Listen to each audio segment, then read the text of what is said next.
YouTube. So I just want to make this video really quickly today because I haven't posted in a few days, and it's just because I've had so much on my mind. I think this year, coming out of my Saturn return, a lot has transitioned over for me, and I'm been putting in a lot of work. So it's like I've been preparing myself for a lot of horrible shit to come my way.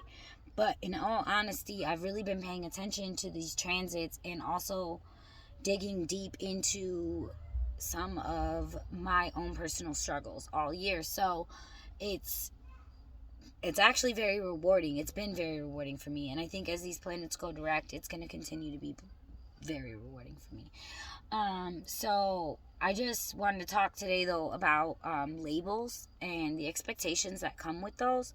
And when I really learned this lesson, and I might have mentioned this, I know I've mentioned Anisha Freeman in her program, The Lies That Bind, before.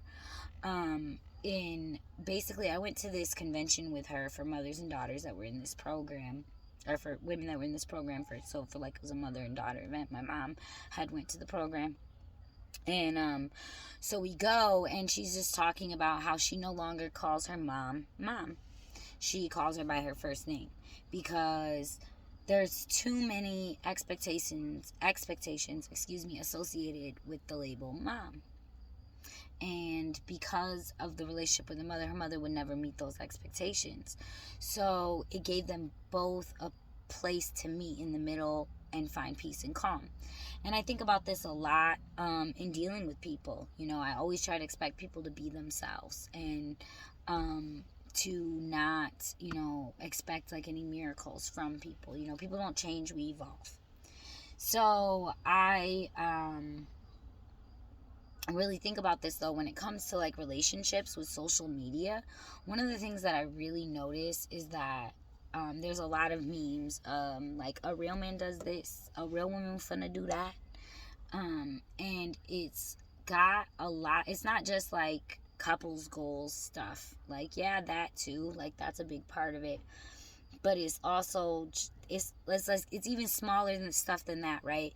So when we read these memes in this hypnotic scroll, we're just going through this hypnotic scroll, looking at these memes and these images that are giving us these ideas, and subconsciously, if we already have these beliefs programmed into us, this is just reinforcing it, and then we're going to carry out these expectations into relationships that have nothing to do with this thing that we've set up. Our expectations are our own. They're not the other person's ever to live up to. And when we start treating people like the label, we start treating people like, this is my significant other, that's my friend, and we start associating with that label, sometimes we can lose the track that we're dealing with an individual, and that they don't necessarily all fit the terms that we have set within that label, or our expectation of what that label is.